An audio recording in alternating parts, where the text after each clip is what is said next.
He looked unassuming at first glance, but he was actually armed to the teeth. Izuku smirked. This was going to be fun.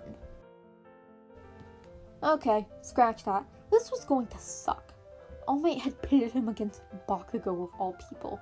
Izuku didn't know how, but he had the feeling that this was either on purpose or a lucky accident.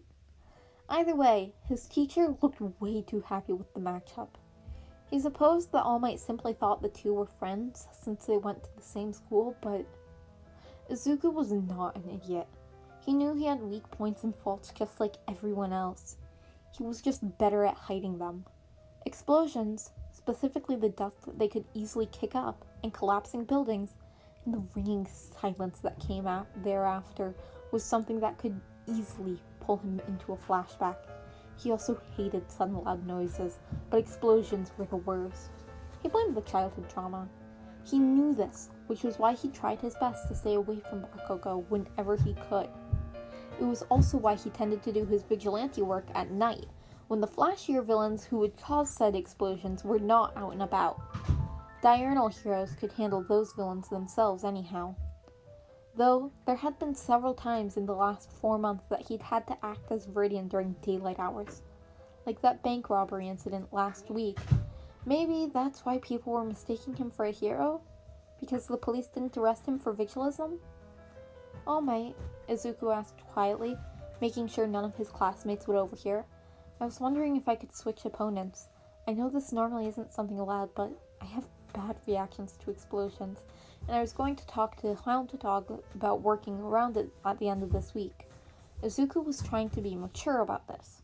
He really was. After all, he knew logically that his fear wasn't extremely dangerous in the field of heroism. Never mind the fact that it didn't affect him nearly so bad as Viridian. However, that's what Hound Dog, the counselor, was for. He'd help Izuku work through them, and even if he didn't want to talk about anything to the man, and then Izuku would be cleared to do hero work in those situations. He was still figuring out how to phrase everything to the man without sounding completely delusional. He was waiting until the end of the week because he knew it could pose a risk of him taking off the USJ trip, which he could not afford. All Might just smiled down at him. I understand, my boy, but you cannot always choose what powers your enemies have.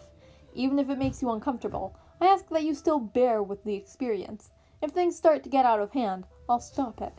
He isn't taking me seriously, Izuku sighed. If that's your final decision, fuck you too, dick. Okay, so maybe Izuku was being a little harsh, but he felt somewhat justified in his pettiness considering the man crushed his dreams. Twice. And yeah, he understood why he'd done it, and even mostly agreed with the man.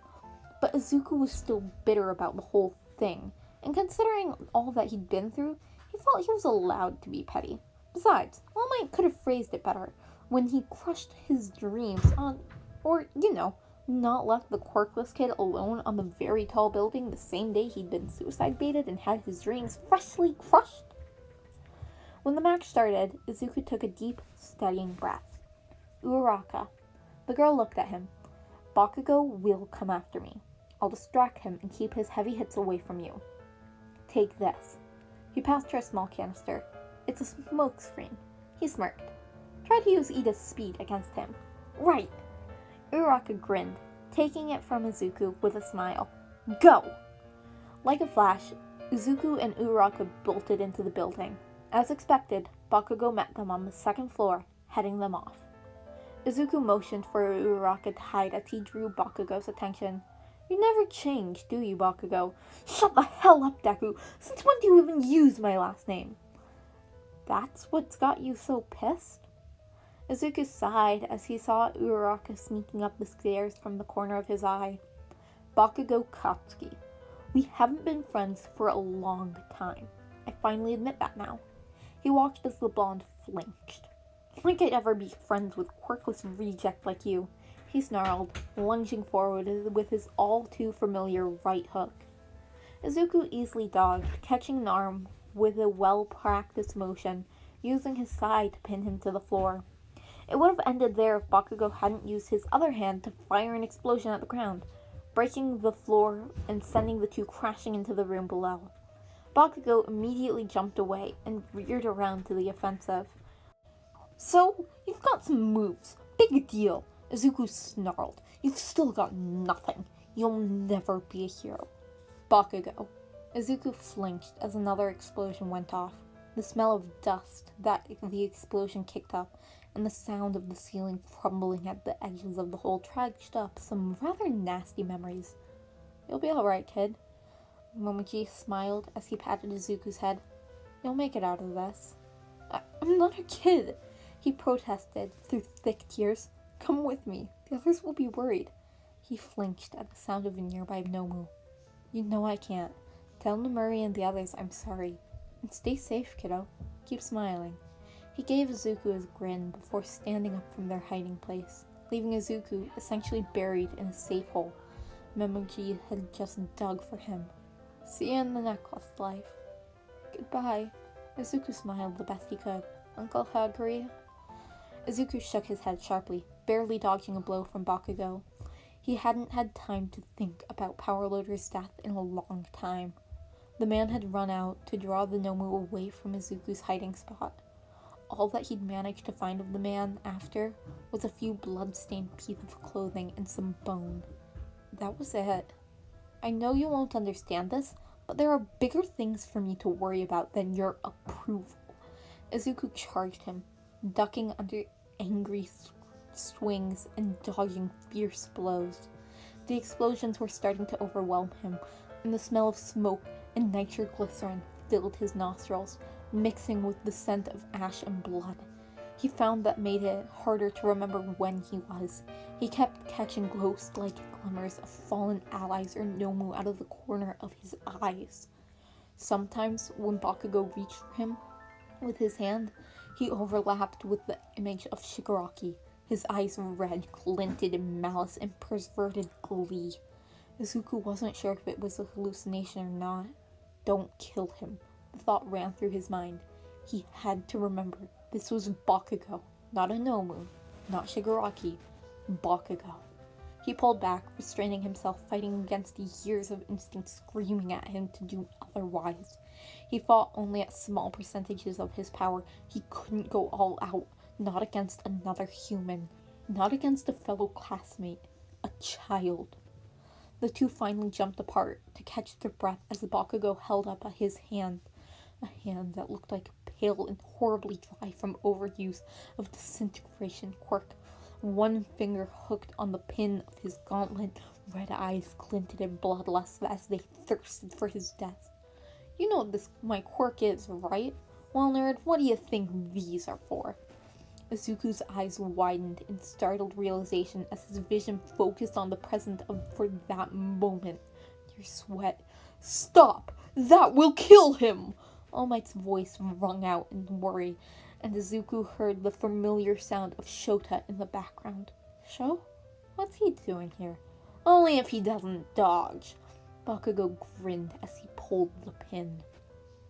If Izuku hadn't spent a decade surviving against unbelievably fast and ludicrously strong Nomu, he probably would have actually died. But luckily for him, his reflexes were insane, and he managed to dodge most of the blast. It caught his left leg, burning the skin. The smell of burned flesh reached his nostrils, mixing with the dust kicked up from Bakugo's explosion. The scent mixed with the blood became unnervingly similar to the scent of decayed corpse from Shigaraki's quirk, and suddenly Izuku was completely gone. He didn't know when he was.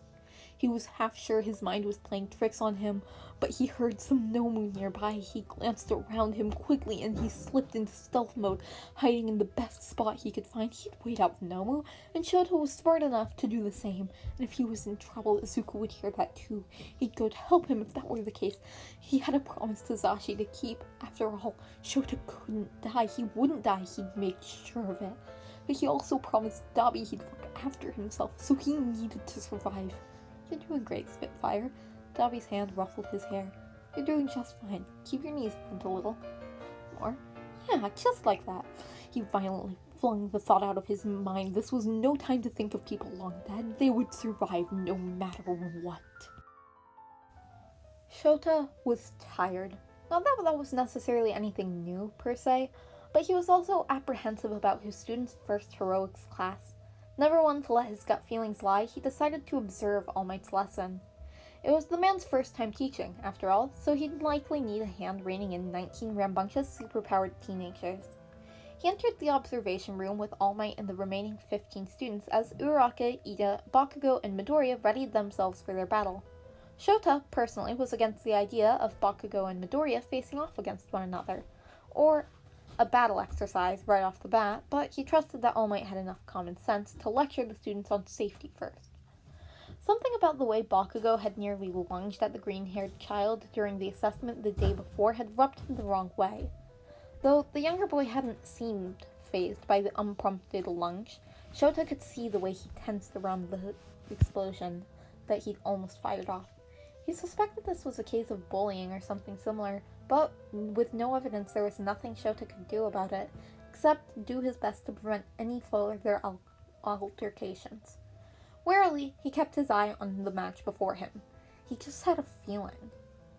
"Turn on the audio," Shota spoke up, startling the blonde. He internally smirked. He loved having a stealth mode. "I saw, son. I wasn't aware that you were observing the match today. I wanted to watch to make sure you had an extra set of eyes on these kids. They're a handful," he explained, and All Might nodded. Audio?" Shota sighed before leaning over and pressing the obviously blue button with the headphone icon. Honestly, Naozu should have made him get a teaching degree at least. Even I had to take some private classes with Nezu to get mine. They listened as Midoriya handled what he explained was a smokescreen to Uraraka. Clever idea, but let's see how she uses it. Unfortunately, it wasn't long until Midoriya met with Bakugo, and the results were as explosive as Shota feared. "You never change, do you, Bakugo?"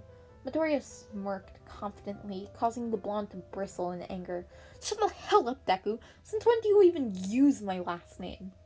"That's what's got you pissed, Bakugo Katsuki? We haven't been friends in a long time now. I finally admit that now." Shota sighed. Obviously, there was a lot of context I'm missing here. "Like I'd ever be friends with a quirkless reject like you." Shota's attention immediately became entirely focused on the fight. He had suspected that Bakugo's record wasn't as clean as it initially appeared, but quirk, or quirklessness, as the case was here, discrimination, was very serious, especially for a prospective hero. Shota also found himself appreciating the smooth form that Midoriya had, and his obvious expertise with the sai. He wielded them with experience beyond his years, and Shota wondered where he'd learned to fight. Compared to Midoriya, Bakugo looked like a raging animal with no finesse, powerful with strong instincts, but a lot of wasted energy in movements. Midoriya's movements wasted none, and actually reminded Shota quite a bit of his own fighting style, minus the capture weapon. He tensed when Bakugo blew a hole in the floor, freeing himself from his classmate's grip. "So you've got some moves. Big deal," Bakugo snarled. "You're still nothing. You will never be a hero." Shota's eyes narrowed. This was a personal statement. He knew right then and there that both of these students would need to talk to Hound Dog. Bakugo for his anger and pride, and Midoriya for what he was sure to be low self-esteem or trauma. Bakugo. Midoriya flinched as another explosion went off, and Shota took a deep breath. He didn't like the feeling he was getting, and for a moment Midoriya froze. No. Shota's eyes narrowed. No, that's not right. This is something else. But between the shitty angle of the camera and the dust settling, Shota couldn't name what it was before the kid snapped himself out of it. "I know you don't understand this, but there are bigger things for me to worry about than your approval." Something's not right. The dust settled, and he could see a lot more clearly. Midoriya's eyes, they were somewhat glassy and didn't look completely there. It was as if he didn't completely recognize where he was beyond the fight, and that worried Shota a lot. And then something changed. It was subtle.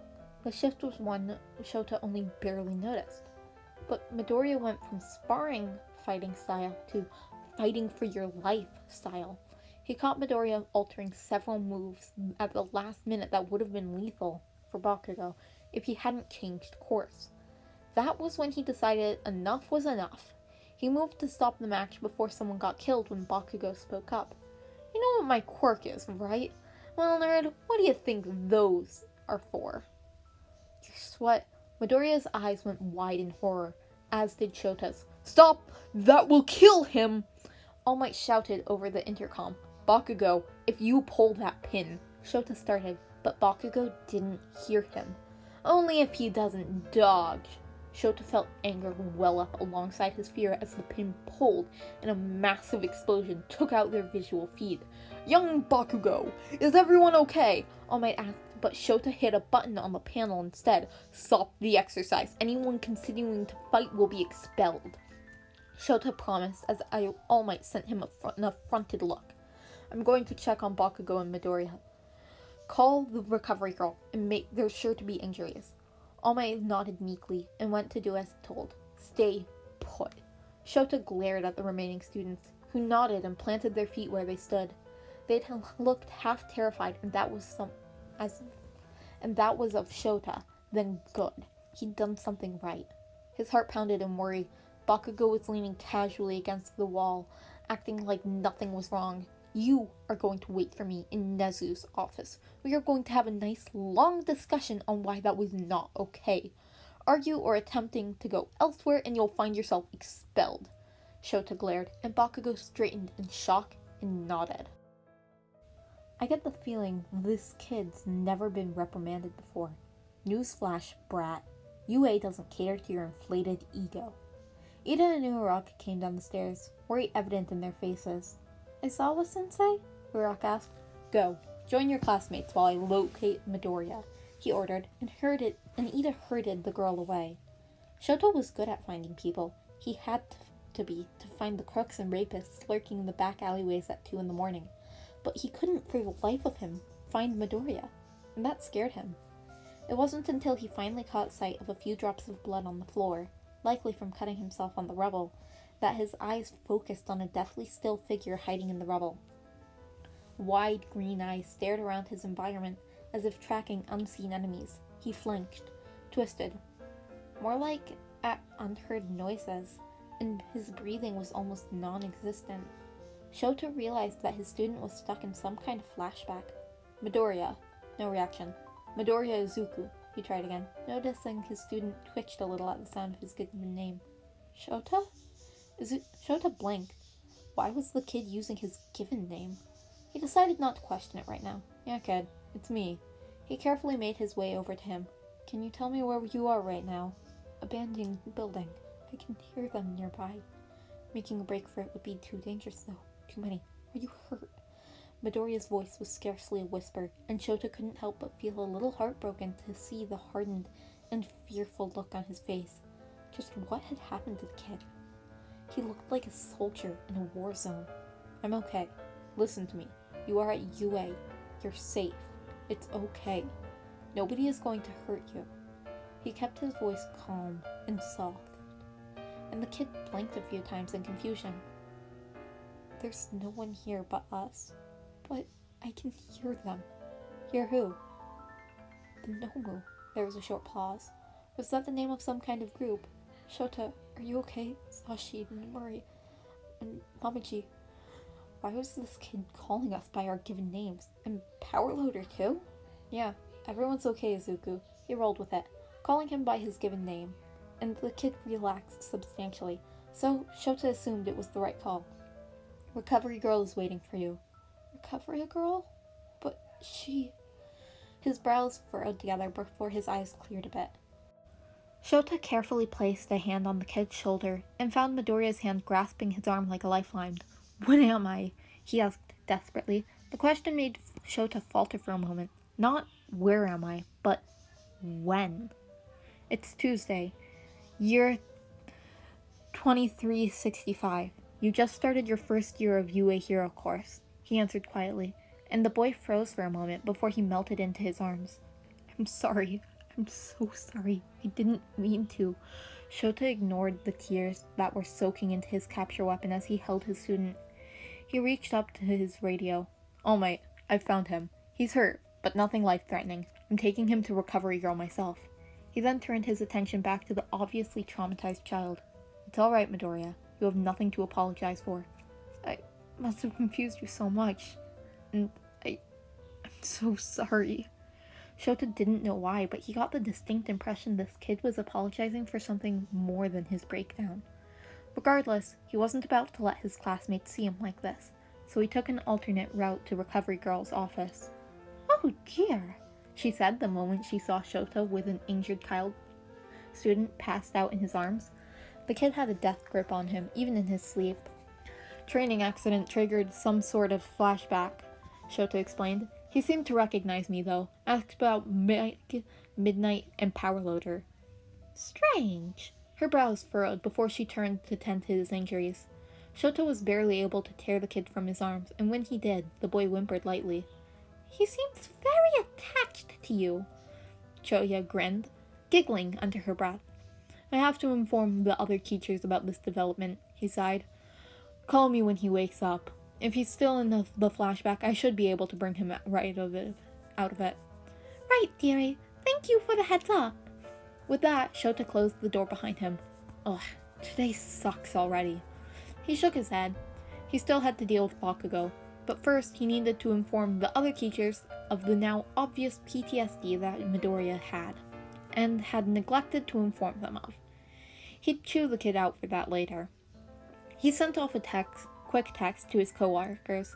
Luckily, it was most everyone's free period, so Cementos, Snipe, Present Mike, Ectoplasm, Midnight, and 13 were all in the staff room. He'd have to inform Power Loader of the situation later. Shota, what's wrong? I thought you were observing your class. Hisashi's eyes flashed in concern when he noted the dust and blood on his costume. There was an incident.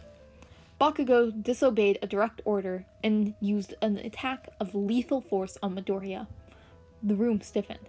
He's fine. Somehow the kid managed to dodge it, but his leg is burned pretty badly. He's with Choya right now, but the attack triggered a flashback. I was only barely able to pull him out of it. A flashback? Cementos asked in concern. He was talking about hearing Nomu nearby, whatever that is, and his eyes were tracking invisible enemies. Kid was so quiet I almost didn't find him, but he seemed to recognize me. His brows knitted in concern. Isn't that a good thing? Midnight asked. That's the thing. He called me Shota, and only reacted when I called him by his given name. That's strange, 13 conceded. He also asked about Zashi, Nemura, and Mamiji. Shota looked at Mike and Midnight, who startled at their own names. He came back to me before he passed out. But if anything happens again, and I'm not around, I think you two could manage to pull him out of the flashback. Call it a hunch. That's actually somewhat unnerving, having a student call me by my given name, Midnight scratched at her head. Do you two know him outside of school? Snipe asked. No, I've never met the kid before he attended here, Mike shook his head, and Nemuri nodded in agreement. I think we should all keep a closer eye on him. Any idea of what specifically triggered it? Cementos asked. Maybe I can answer that, All Might said, coming into the room. Shota glanced at the clock. It was already the end of the day. Before the start of the battle, Midoriya Shonen came up to me and confessed that he had bad reactions to explosions. I assumed they were just going to make him uncomfortable, and he said that he was going to talk to Hound Dog about it at the end of the week. He wanted to switch partners, but you made him face Bakugo anyways. Shota pinched the bridge of his nose. How irresponsible, 13 tutted. Didn't you read the handbook? Handbook? All Might questioned, causing the entire room to groan. Here! Snipe chucked something at his head, and nearly hit him right on the nose with his impeccable aim. Every teacher is required to have that memorized before even setting foot in a classroom. He crossed his arms. Page 27 talks about what to do when a student who's susceptible to having traumatic experiences in the past confesses a possible trigger, Ectoplasm stated dryly, sending All Might a mild glare of his own. In short, you should excuse that student from the situation that could re-traumatize them and inform the homeroom teacher privately before informing the rest of the staff. In this case, You would have given him a different opponent and kept a closer eye on him while he observed Bakugo fight. Shota stepped in. Immediately after the class, you would have informed me of the situation before I informed the rest of the staff to prevent re-traumatizing him. Oh. Yeah, oh, Shota sighed. You can apologize to Midoriya after Recovery Girl and Hound Dog have cleared him. Now, if you'll excuse me, I have a student to discipline. He paused in the doorway. Sashi, I think you or Nemuri should go see if the kids are okay. He'll probably respond better to you two than anyone else right now. He sent them meaningful looks and the two smiled. I'll go. The listener's growing on me. Hisashi grinned, heading out the door, closing it behind him with a soft click. I'll inform Flower Loader. Ectoplasm sighed. Thank you. Shota sighed as he watched Bakugo leave the office. His punishment was light, in Shota's opinion, but there wasn't much they could do for a first offense. So he'd be on restriction for 2 weeks, allowed to observe and participate in team-building activities while attending counseling with Hound Dog every day. He looked up when the door opened. Nezu had wanted to speak with Midoriya regarding the incident, and had Hisashi and Nemura accompany him up to the office. He was bandaged and had a light limp, but looked fine otherwise. He looked a little tired, but that was probably from Recovery Girl. Are you feeling better? Shota asked, and the kid nodded. He didn't miss the way he relaxed when he saw Shota sitting there. The boy was unusually attached to him, and for the life of him, he couldn't figure out why. Welcome, Midoriya. Please have a seat. Nezu motioned, and Shota stood to leave. Actually, Isawa-sensei, you three can stay if you want. Midoriya spoke up, and Shota sat back down. He'd be lying if he said he wasn't curious. He saw the expression mirrored on the other two heroes' faces. I understand that you had quite the experience today, and I wanted to apologize for letting you get hurt, Nezu said. Oh, that's not your fault. Bakugo's always been that way, he answered offhandedly. I'd have been more careful if I had known about the gauntlets, but that's my fault for being ill-informed. Shota stared. This kid was far too mature. Either way, Nezu continued, handing a cup of coffee to the boy, who took it gratefully. I'd like to know what exactly triggered your flashback earlier, to prevent any future setbacks, and to keep you on the right track. You need to inform us of any major trauma in your past. Wait, you mean I'm not getting kicked out of the hero course? He blinked in shock. Shota startled. Of course you aren't, he stated. Kid, 9 out of 10 pros have PTSD or something similar. It comes with the job. To disqualify a hero hopeful for something you'll likely get anyways is illogical. But we can help you with it before you head out there. He relaxed substantially, and Shota wondered if that had been weighing on him this entire time. Was that why he hadn't informed them? I'm sorry, It's okay, little listener. We're here to help you. Hisashi spoke up, and Midoriya sent him a small, gentle smile. There was a tinge of sorrow there, though, and he noticed the kid's hand went up to touch something under his shirt, like he wore a necklace of some kind. Shota squinted a little. Yep, there was a silver glint of rust silver. A very old necklace, it would seem. Part of it is collapsing buildings, and the smell of decay, and, unfortunately, burning flesh mixed with nitroglycerin and whatever else was in that building happened to smell similar enough to, decay. Shota stiffened, along with the other heroes. What the hell kind of situation had this kid been through? As far as he knew, the boy's mother was alive and well, and his father worked overseas. There'd been nothing in his records indicating anything even remotely traumatic either. Though it was possible that something had happened and the police had just not bothered to document it due to his quirkless status. As much as Shota hated it, some people just didn't care about someone who didn't have a quirk.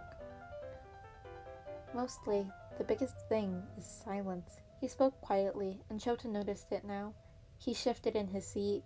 He did that in class too. The kid was always making some kind of small, quiet noise. The silence that follows explosions is the worst. They tend to send me into flashbacks.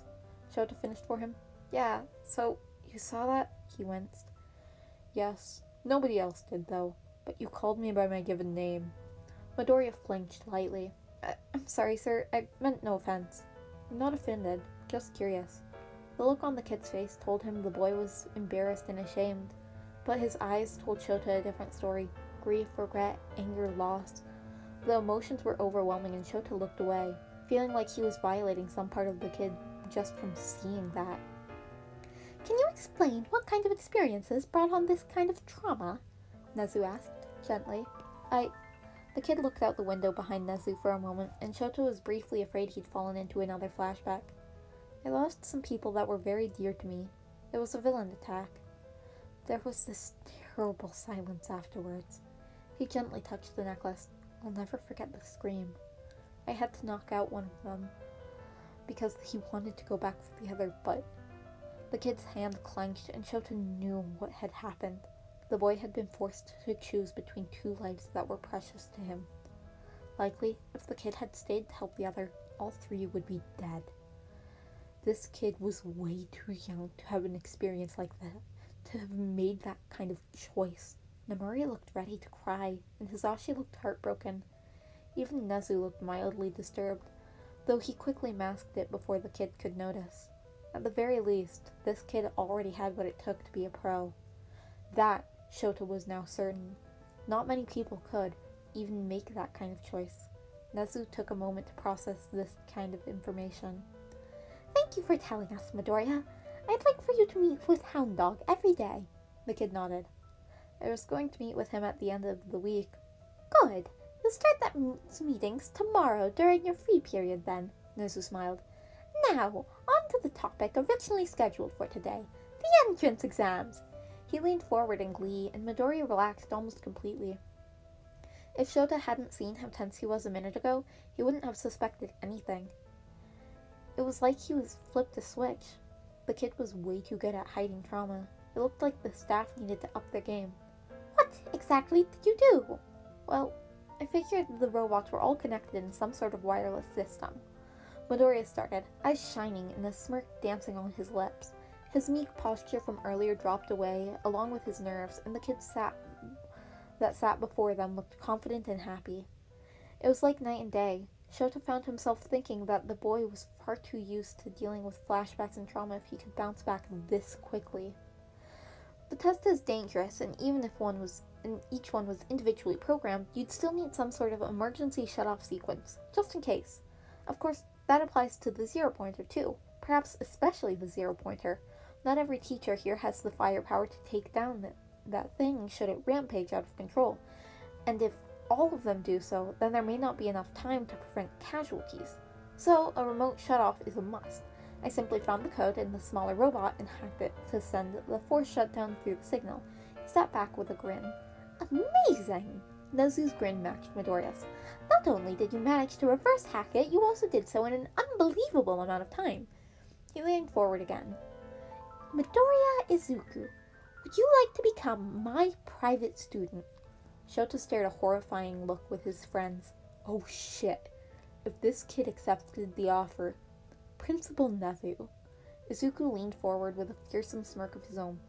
I would love to.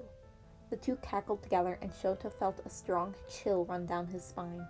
We're doomed. It wasn't until they were nearly out of the doors of UA that Shota remembered the upcoming field trip. Midoriya, he stopped the kid, who turned and looked up at him with a questioning gaze. There's a field trip tomorrow. I think, all things considered, you should stay here. Something flashed in his eyes. Desperation, pain, fear, panic. Please, sir, I'm okay now. So long as I'm not around any unexpected explosions, I'll be fine, he promised, looking up at him with those dark green eyes. They were begging him. He opened his mouth to argue, when Midoriya spoke up again. I promise I'll tell you if I feel off or bothered in any way, okay? He felt his mouth set in a thin line. What a problem, child. He finally sighed. Fine, but your mother has to sign this. He handed over a paper. The kid stiffened, almost unnoticeably. Shota's eyes narrowed imperviously. Something wasn't right here. Abuse? It wasn't uncommon for a quirkless kid after all. Maybe he'd do home check soon. Okay, thank you, Aizawa-sensei. Midoriya grinned, and Shota was almost convinced. Almost. Kai-chan! Izuku called out when he got back from clearing the trash he'd called home. Kaigo looked up from the book he'd been reading. He'd found it in the mound of trash earlier while poking around the pile curiously. Seriously, who throws away a perfectly good book? Zuko? He didn't know why Izuku came up with these nicknames, but it seemed to make the 15-year-old happy, so who was he to complain? Besides, it wasn't like he'd ever had anyone he was close enough to before to have a nickname. And if Kaigo was being honest, he really enjoyed it. Not that he'd admit that out loud. I need you to be my mother. Kaigo spit out the tip of lemonade he'd taken. I'm sorry, what? This permission slip. Izuku held up a piece of paper, and the hero felt his pulse even out. I need my mother's signature, but that's out of the question. I suck at forging signatures, and he's never seen his handwriting before. So, please? Kaigo blinked as his brain restarted. Fine. He sighed and held out his hand. Give it here. Yes! A field trip? Mm-hmm. Izuku nodded his head enthusiastically. And why exactly do you need a slip signed when this is a trip on campus? Because Bakugo tried to kill me and sent me into a flashback during our heroics class? Kaigo was gonna go gray. Young. I think I need more explanation than that, Zoo. Well, remember how we were talking about triggers the other day and stuff? Izuku waited for Kaigo to nod.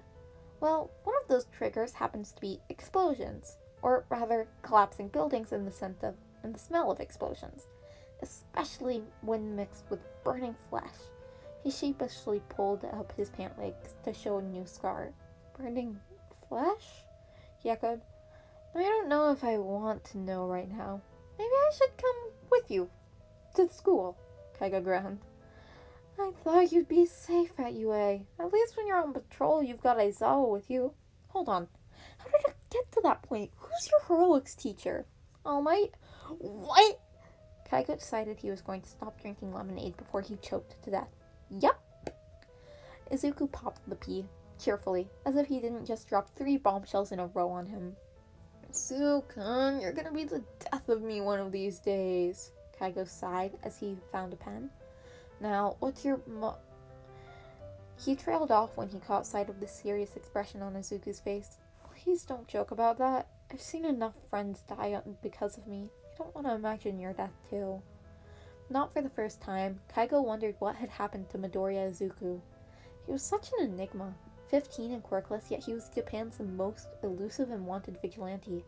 To the point where he could propose a partnership with the local police force and heroes and get it accepted on his terms. Kaigo was sure Izuku wasn't fully aware of how much power he had as Viridian. Not only that, but he had a mysterious and dark past that reeked of blood and death. Kaigo hoped that whatever it was wouldn't come back to bite him in the butt, because Kaigo had no plans to leave his newfound brother to fend for himself. He just hoped that Izuku would tell him before it became a necessary thing. Sorry, he apologized awkwardly. I need your mother's name to forge her signature. Oh, right, Midoriya Inko. That was another thing. Kaigo realized a while back that Izuku's parents were still alive. He did a digging around and found his mother was still living in Mufasu. I've been meaning to ask you, but why do you live alone? You mean... Kaigo handed the permission slip back. You mean, why don't I live with my mother and father? Yeah. My father hates the quirkless, he explained carefully as he sat down. He twisted my mother's view on the quirkless until she stopped caring about me. In all honesty, she hasn't looked at me since I was 8. She doesn't care if I'm alive or dead, and whenever my father comes home, it's not pretty. Kaigo shuddered at the image his friend was painting for him. So, I figured I was safer on my own. I packed my stuff and came here, where nobody would bother me. You know, until you showed up. Izuku playfully shoved Kaigo, and just like that, the lighter atmosphere was back. Well, I forgot the wings for it, so I guess I'll be your mother hen now, he smirked back. Hey, I'm not a kid, Izuku pouted. You're 15. You're a kid. Oh, yeah. How do you forget your age? A backlash of trauma, Izuku carefully answered. That makes no sense. It wasn't supposed to. Get some rest, Izuku-kun. You've got a long day tomorrow. You can say that again. And that was Chapter 9, Explosions and Flashbacks of Viridian by Silver Mist Anime Lover. Thank you all for listening. I hope you all enjoyed. I'm looking forward to next week, and I hope you all have a wonderful weekend and week. See you next time. Please leave a comment down below. Bye!